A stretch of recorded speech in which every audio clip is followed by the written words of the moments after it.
Hi, welcome to another free lecture of OIC, International Organization of Consciential Therapy. Today we're going to talk about healthy conviviality.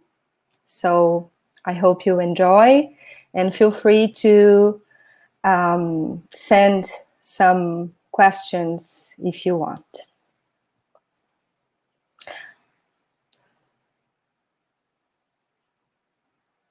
Okay, first of all, my name is Bruna Seibel. I'm a consciential therapist, and we start with this important recommendation. So OIC activities do not replace or eliminate potential medical or psychological needs.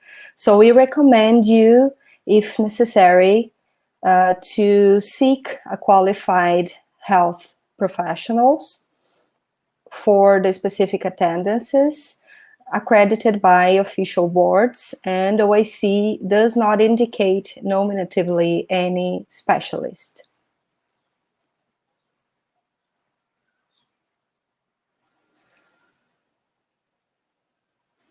We always start with the disbelief principle. So we recommend you to not believe in anything, not even in what we inform in this activity. And we encourage you to have your own experiences, your personal experiences. The best is to perform personal, repeated, and self-critical research on the topics under analysis.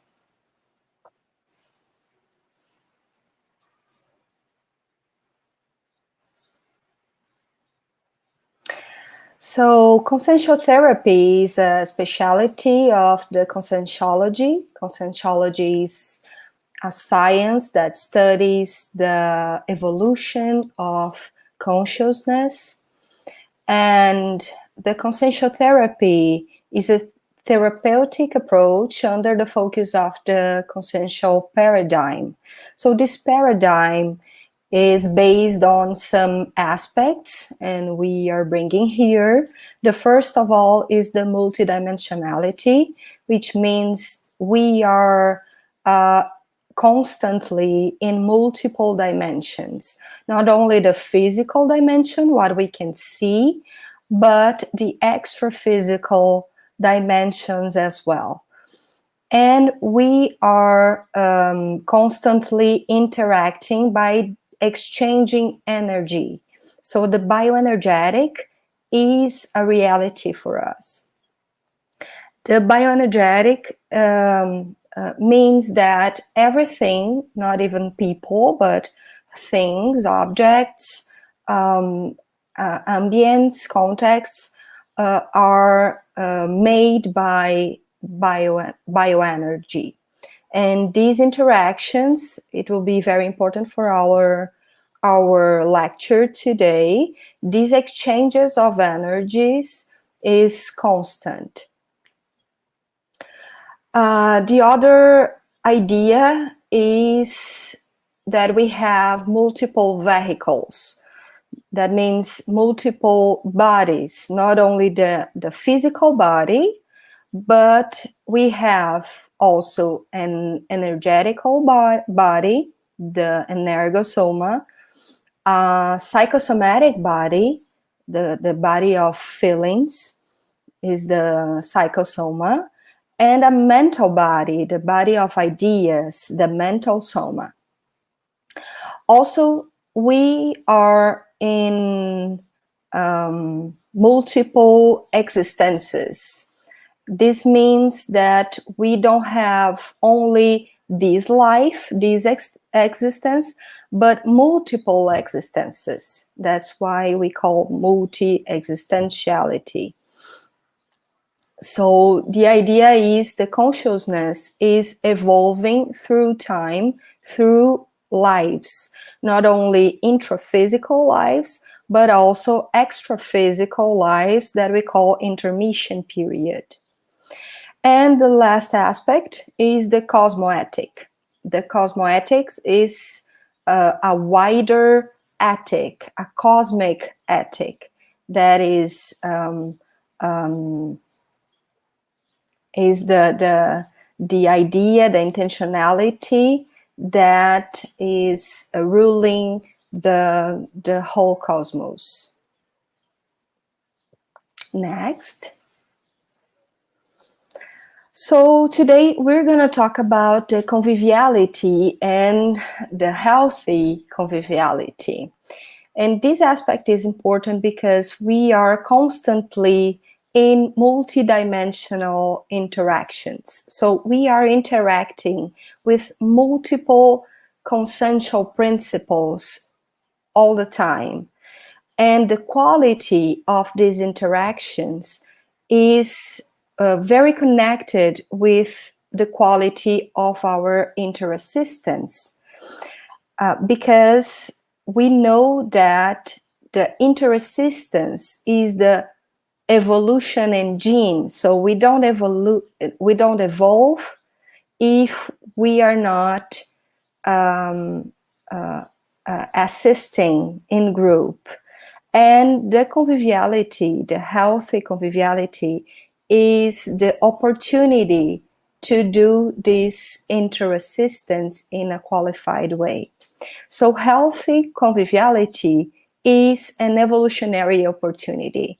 All the time we are having evolutionary opportunities because of the interassistance. Next.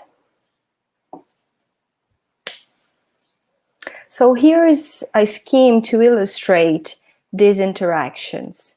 So the conviviality with consciousness, with consciential principles, give us the opportunity to assist, to interassist, because we are assisting and being assisted at the same time. And this interassistance is connected with the evolution of consciousness and the group of consciousnesses.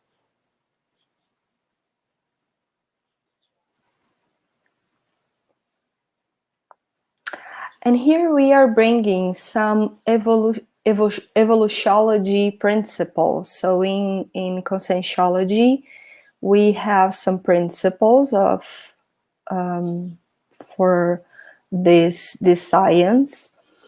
And the first of all is the evolutionary interdependence. So we understand that nobody evolves alone. We are interacting, and we need to interact and to interassist to evolve. So the whole group of consciousnesses is evolving together. And that's why it's so important to take care of our conviviality and interactions. And the other principle is the group karmic inseparability. The idea is that we are evolving together in groups. We have some groups that is closer to us than others. And this group karma is connected by affinities, and we are evolving together. That means we can't separate these consciousnesses. So the idea, for example, when someone died or disowned, we call disowned, we used to say, oh, I lose this person, which is not truth if you think by conscientiology, because this consciousness is still part of your group karma and still is interacting with us as a conscience, an extra physical consciousness without the body, but even though interacting.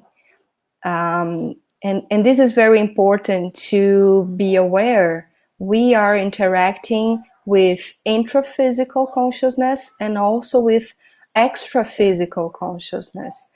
And it's important to be aware of the quality of these interactions, and we can explain it later.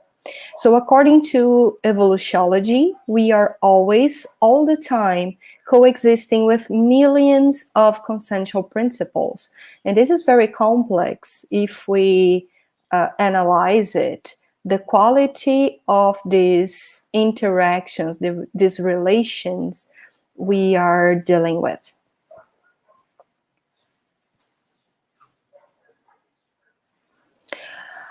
Here we bring some categories of basic manifestation of healthy conviviality, and I invite you to do a kind of measure to understand how are your conviviality pattern with in all these categories. So the first is the hollow conviviality. That means our conviviality with the cosmos, with all the consensual principles involved in the cosmos. This is very huge, very, very big. But we can understand us in this huge mechanism. The second one is the retro conviviality. That means the conviviality with our past lives and our past companies, our past friends, for example, and how we are building this conviviality through time, through lives. This is also related to our hollow memory, the memory of all our existences. The other aspect is the fetal conviviality. The fetal conviviality is the quality of interaction with the nature, for example, the plants, the herbs, everything that involves the nature, and also the immanent energy, that kind of energy more connected with nature, purer, we can say. The other category is the zoo conviviality. The zoo conviviality is related to the pattern of interaction we have with animals, specific and especially the domestic animals, because the closer they are, the better we can understand how we interact. The human conviviality, the other category, is related to the intraphysical life. So how we are interacting with the principles involved in the human life. So not only the intraphysical people, consciousness, but also all that rules the human life. So the routine, the rules, the culture, and all the aspects that is involved in this. The paraconviviality brings the idea of the parapsychism. So how we are interacting with extra-physical consciousnesses, but also with the multidimensionality, how we are interacting with this. For example, am I aware of the energies all the time? Am I aware of my extra-physical companies? And how are my energies to exchange and to interact multidimensionally? The new conviviality, another category, is the quality of interaction with everything that's new, everything that is innovative. For example, the verpons, the leading edge truth. Next.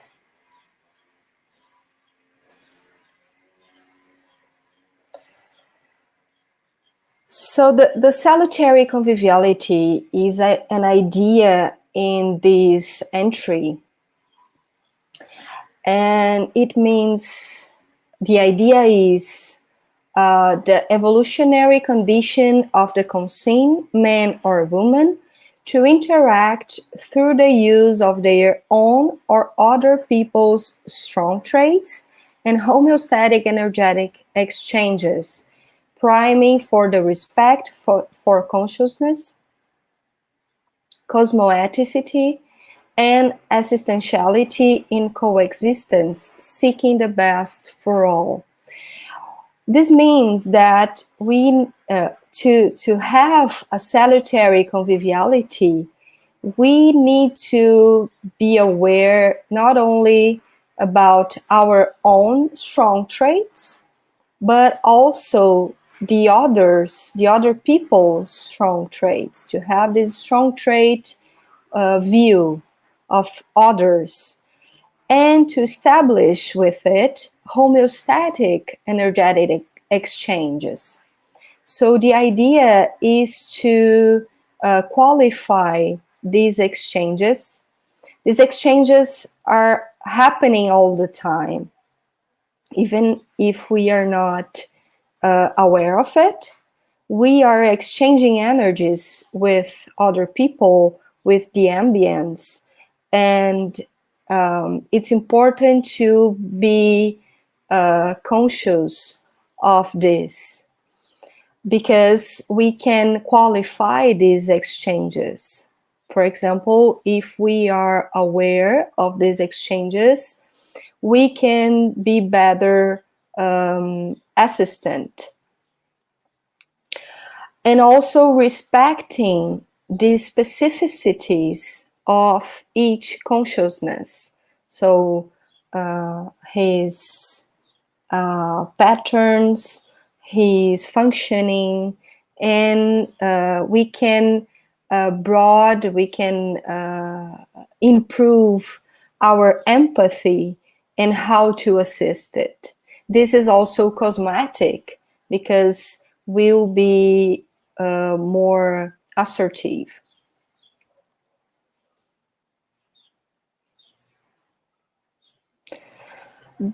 For Professor Valdo Vieira, the author of the conscientiology science, the friendship is the structural basis of the conviviality, this speciality of conviviality. So friendship is the basis of it, which means that it's very important to nurture healthy friendships and to understand, to comprehend how we are being connected to the closest people, the closest consciousnesses, because we have extra physical friendships as well. For example, with our helpers. So it's important to develop healthy friendships and also evolutionary friendships. And this is connected to the other slide.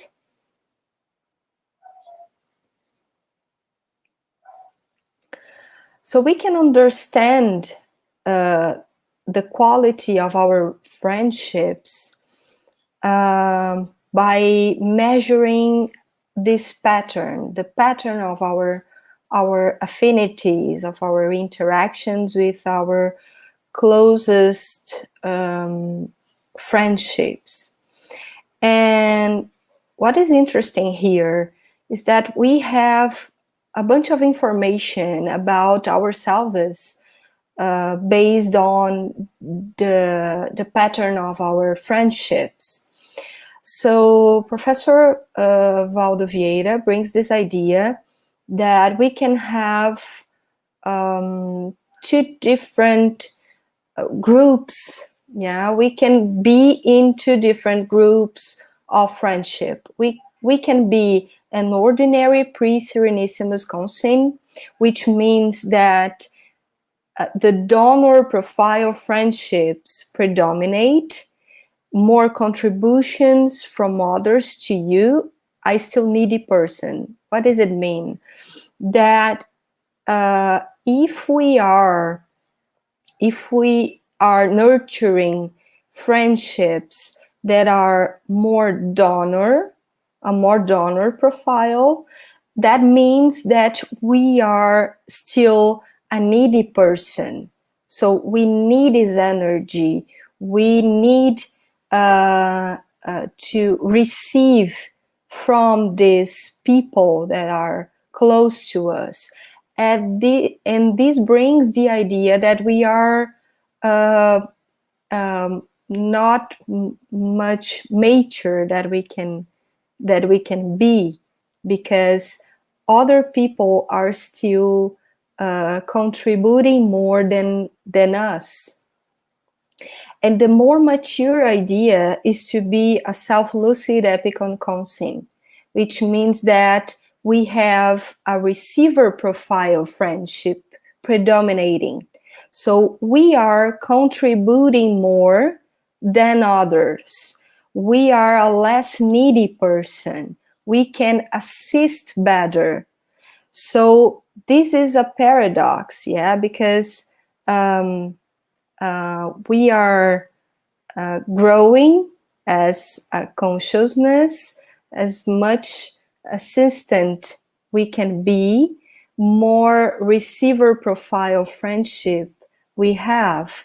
So this means that we don't need much. We don't need this energy.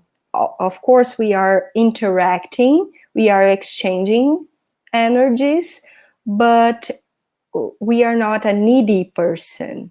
We don't have this whole of feelings and emotions and energies. We can be a better assistant.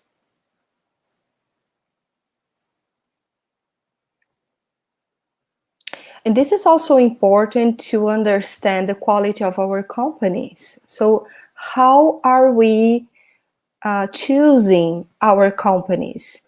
Intra and astrophysical companies. And this is interesting because if we apply our self-discernment to better understand our companies, we can also have more information about us. For example, we can be very attached to consciousnesses, very pathological one, yeah, very pathological consciousnesses. This is different from assist pathological consciousnesses. So we can assist it and forward it, not be attached with it.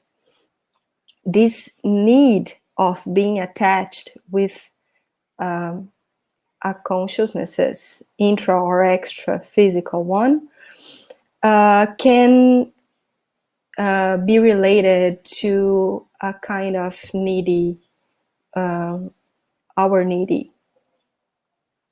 So the question is, how is the pattern of your intra and extra physical companies? How are you choosing these companies? How's the pattern? Is assistential kind of company, is more productive, more evolutionary companies, or I feel that I am in a different evolutionary level, maybe I can grow better if I have different companies? Or the other question we can make is, how is the quality of our extra physical companies? For example, can I be connected with the helpers? Do I feel confident? Do I feel comfortable to do this kind of connection? Or am I feeling my psychosphere more attached with pathological consciousnesses?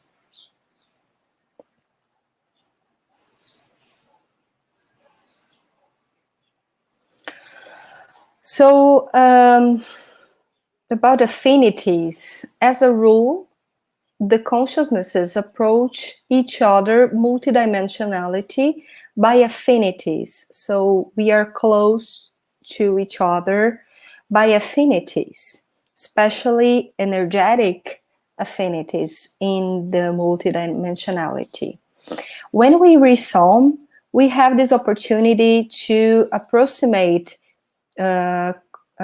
with consciousnesses of distant evolutionary levels. So we have a huge opportunity to evolve because of these differences. We can agree that is much more easier to be with a person or a consciousness um, close to us or similar to our energy, similar to our ideas, but it's a challenge to have this relation, this interaction with people that is very different from us. So this is the challenge, and this is what brings the idea of evolution, because we need to learn how to intercomprehend, how to have this intercomprehension, this respect to the difference, and this empathy to evolve together. So the ReSum brings this opportunity. The other interesting idea is the group karmology. So it's very frequent to see that in our family, for example, or in the groups that are closer to us, there are more conflict and conflictive interactions. And this is very frequent because it is in this group that we have the biggest challenges in evolution ideas. So it's important to nurture, to be connected with these people and be assistant in this group of people, of consciousnesses more closer to us. The other thing is the duology. So our partner, a husband, a wife, duo, a duo, yeah, is a person you choose to be the more intimate, yeah, to have the more intimate relation. So this is very important because this interaction, this relationship is being built in several intraphysical lives. And the quality of this relationship will help you and also help your partner to evolve together. So one is helping the other, one is a helper to other, and this closest relationship is a good lab to evolve, to grow your intercomprehension.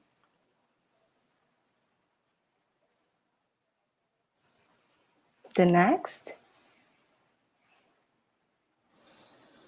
This entry of Professor Valdo Vieira, Charge of Conviviality, brings the idea that no one evolves alone, Based on this principle, we all have to rationally research deeply the real charge of the conviviality maintained with the intra and extra physical consciential principles.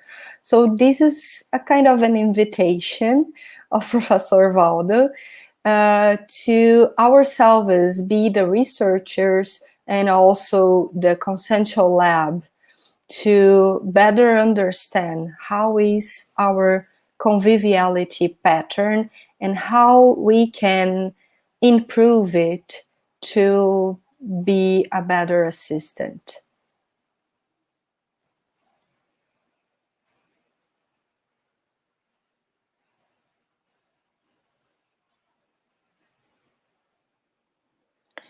And here we bring the idea of conviviality as a measure and as a technique. What does it mean? We can use conviviality as an instrument to better understand how we are dealing with another consciential principles. So the first steps of the consciential therapeutic cycle is the self-investigation and the self-diagnosis. And these first steps is to understand, to diagnose how we are interacting with intra and extra physical consciousnesses.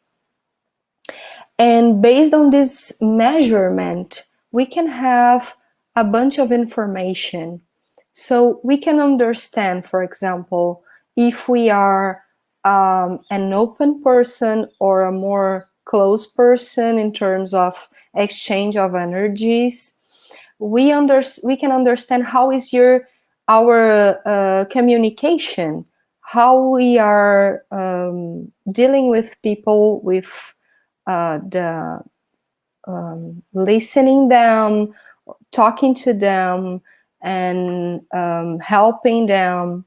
We can understand how our body is connected to other people. For example, our expressions, our behaviors, our facial and body expressions. We can understand how we are agglutinating people or not, if we like it or not. And with this information, we can make a diagnosis. So, for example, I have a difficulty to be confident, to approximate people because I don't feel comfortable with people around me.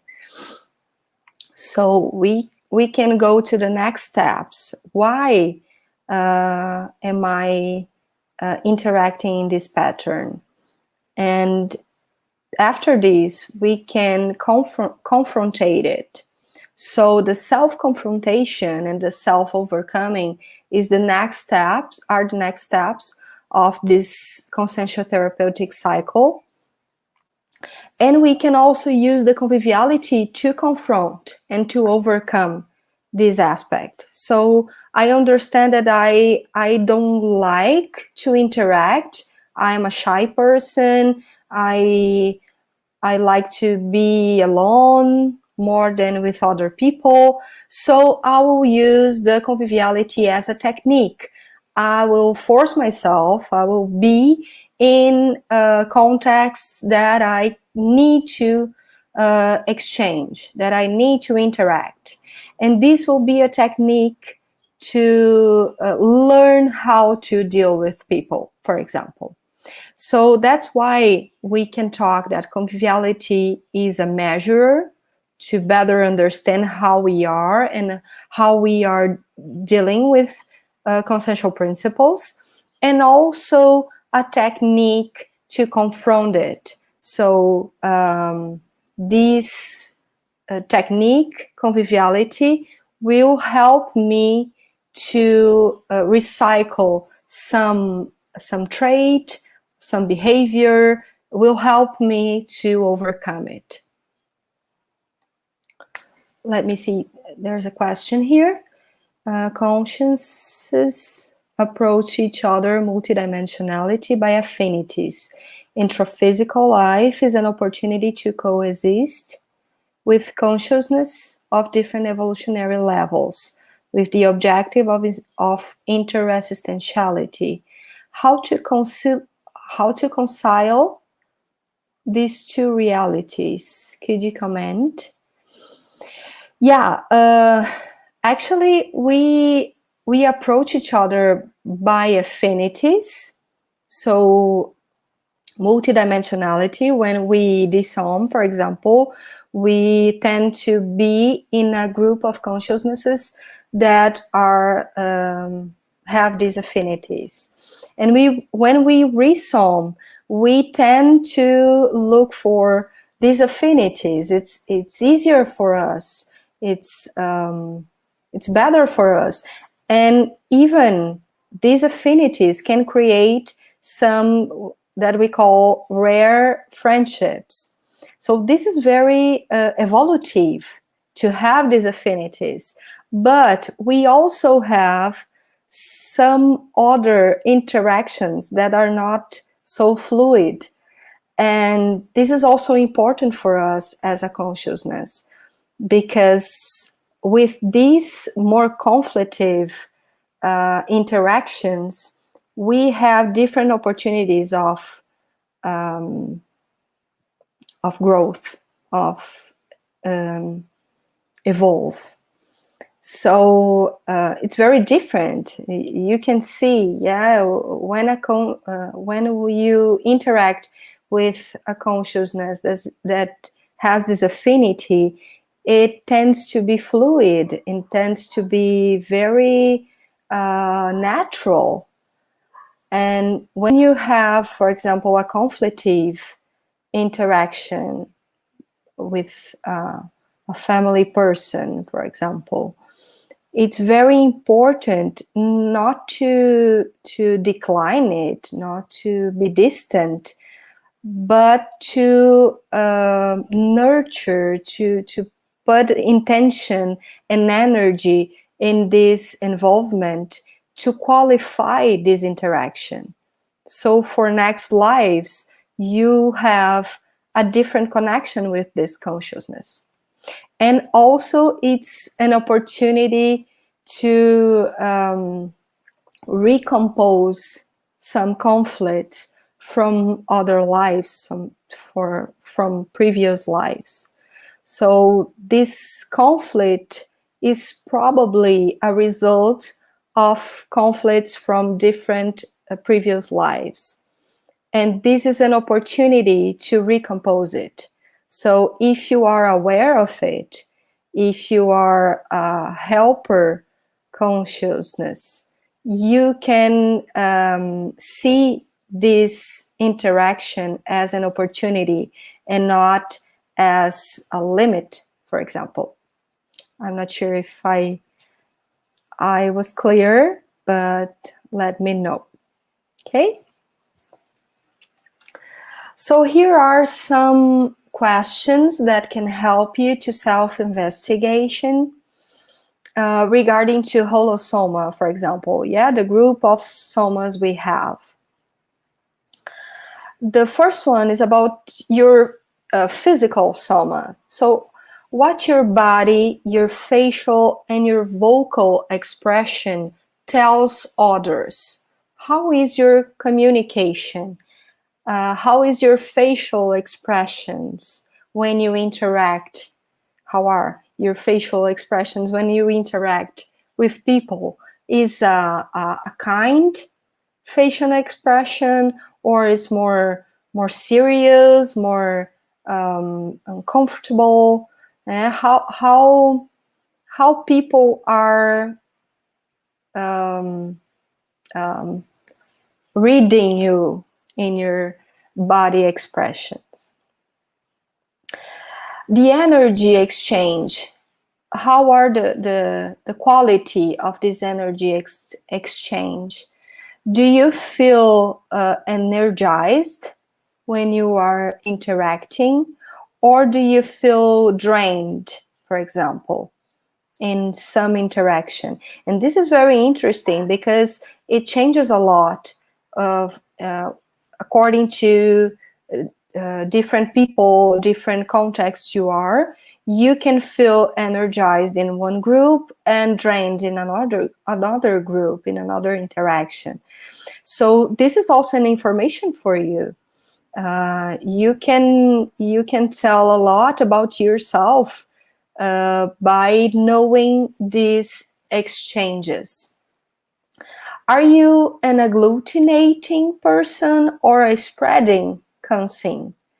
Do you like to be with people, or you don't like, or do you prefer to be alone, to resolve things alone, or do you like teamwork, for example? This is another information. What is the psychosomatic pattern? What are the feelings, the pattern of feelings do you have? Are you a more irritating person, or do you feel joy when you are with other people? Do you react? Do you like to be criticized, for example? How do you deal with it? Are you an affective person? Can you exchange affection, not only touch, but affection as a broad idea? Can you exchange this? How is your discernment in choosing companies and socializing? How are you choosing your companies and how you socialize with them? Do you think is a healthy way, is a healthy pattern of companies, or do you still need a pattern of company that is not equivalent to your evolutionary level? This happened a lot. Yeah, we are very attached with a group of people that are from our past, but we are very different now that we were in the past. And in some cases, these companies are not with us in this growth. So is this an evolutive kind of company, or no? Or am I pushing myself to be with them and not to evolve? Can you maintain a level of thousanic hygiene? Yeah, a group of thoughts, sentiments, and energy we call thousand. Can you maintain a level of hygiene in terms of thoughts, sentiments, and energy? Can you have a good mood? Yeah, a pattern of good mood in your day by day? Or are you an unstable person in interaction? For example, if you feel drained in some context, do you feel more sad or irritating? Or can you maintain a level of hygiene in your thoughts?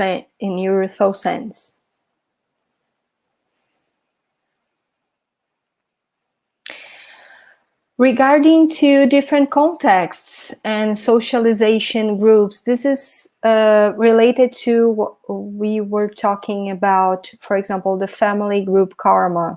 How are you in the family interactions? Are some people that are more difficult to deal with, and why is difficult to deal with? About the evolutionary duo, Actually, this is a technique to build a partnership, an evolutionary partnership. So how is the quality of your interactions with your duo, with your partner? Can you maintain a qualified, assistential, cosmoethic relationship? Can you maintain your intercomprehension, not only with your partnership, but with your partner, but with your family as well? Your friendships. What's the differences between your interactions, for example, with some friends and others? What's the difference of interactions between your family group and your friendships? And with work and volunteer colleagues, how's the quality of your interaction in your work and in your volunteer work? Next. Regarding multiple dimensions, seeing us, the consciousnesses, dealing with different dimensions and interacting with multiple dimensions all the time. Are you aware of it? Can you understand and comprehend how are you interacting multidimensionally, I'm sorry, with your energies, with your thoughts? How's the quality of your assistance in multiple dimensions? How are your dimensional interactions? What is the pattern of your extra physical companies? Do you identify any major interassistance community affinity? So this is also important to understand. In our multiple lives, we are building different interactions with specific groups with specific communities.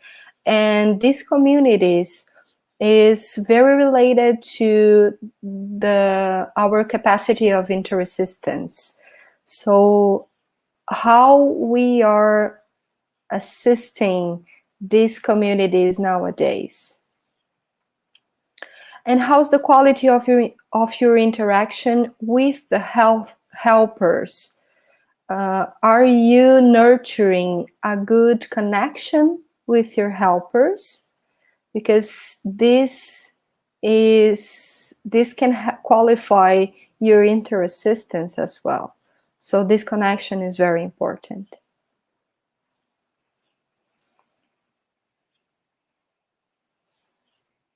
Next.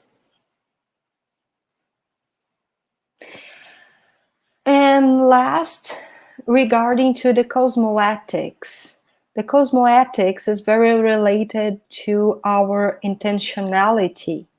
So it's very important to understand the intentionality behind our relationships. What does it mean? That we can be connected to other consciousnesses because of different intentions. So are we having the intentionality of assistance, for example, or are we more involved in be kind, be a good person, to have a good evaluation from others? So this is a kind of intentionality more related to our ego and not related to the assistance. So how is your intentionality with your interrelationships? Do you see yourself as more donor or receiver? Are you a needy person or Are you a more donor person? Are you more aware to needs from others? Do you feel yourself as authentic or wanting to please? This is very important because if you are not authentic in your relationships, in your interactions, you are losing energy by being concerned with the evaluation of others. And you are losing potential opportunities to help and to learn with other people if you are hiding something about you. So to be authentic is to be cosmoethic in your interactions. And here are some pathological traits associated with conviviality. And it is important to evaluate, to measure if you have some level of these pathological traits. It's very important to understand, for example, the sociosity. If I understand, for example, that my social interactions are ocious, are useless for my evolution and for others' evolution as well. Isolation is not a helpful trait, because if you consider we need others to evolve, yeah, nobody evolves alone. The isolation is useless as well.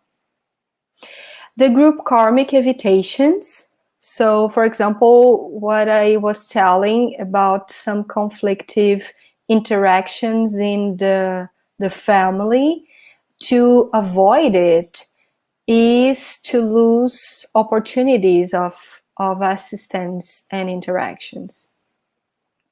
And the conflictivity.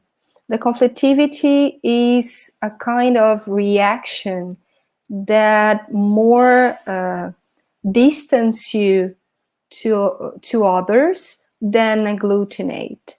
So the conflictivity is also not helping you to evolve, and is not helping others as well.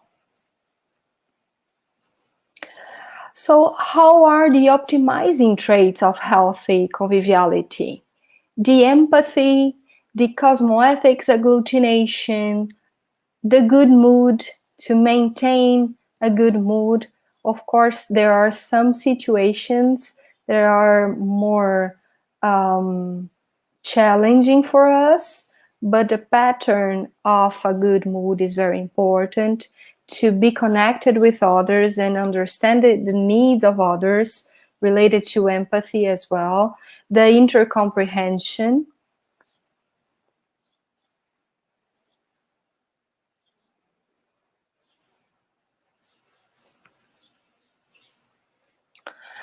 And it's also important to maintain a healthy conviviality, to focus on the cosmoethical interassistant.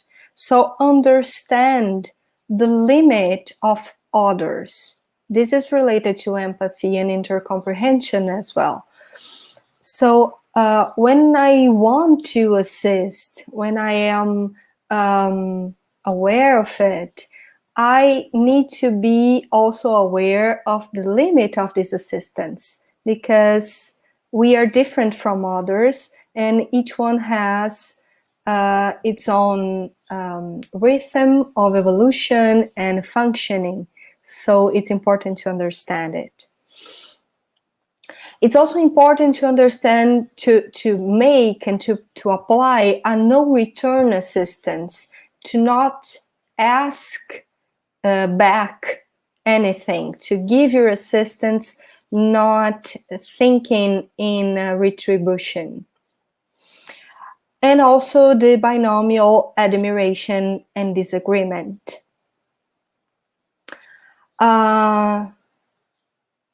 It's also important to make these group karmic adjustments, yeah, and to nurture a healthy conviviality in these adjustments, to make this and to recompose some aspect of these interactions.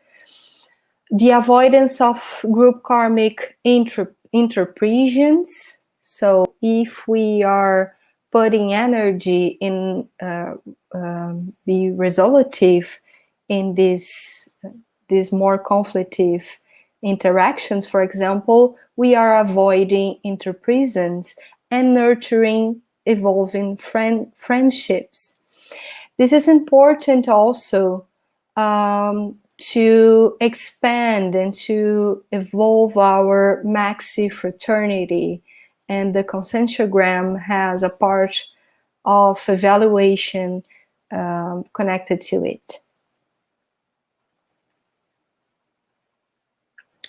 So to end this lecture, I want to invite you for our next lecture in May 8th about consciential singularity.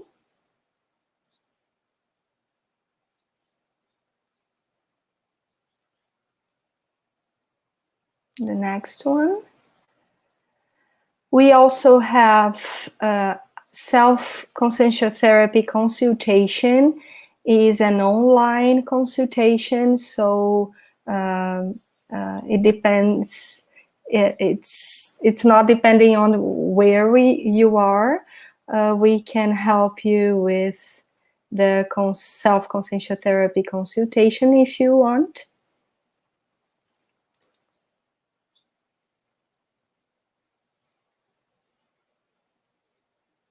Next, and we have also an English website with different articles and publishings that can help you to improve your research and also your self-conscientiotherapy.